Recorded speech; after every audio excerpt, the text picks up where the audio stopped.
চৌধুরী দারুণভাবে জামালের জন্য একটা বল নামিয়ে দিয়েছিলেন, জামালের শটটা ব্লক হলো। হামজা আরো একটা ফ্রি কিক,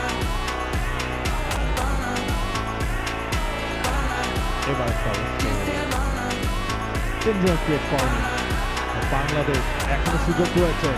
জামাল ডান প্রান্ত দিয়ে বলটা রোটেট হয়েছে, আরো একটা ক্রস, হেডারটা হবে কিনা, হেডারটাও হলো এবং সান মারিনোর মাটিতে বাংলাদেশের প্রথম গোল। তপু বর্মন করে ফেলেছেন ন্যাশনাল টিমের জার্সিতে নিজের সপ্তম গোল। বাংলাদেশ গর্জে উঠল ম্যাচের 19 মিনিটে।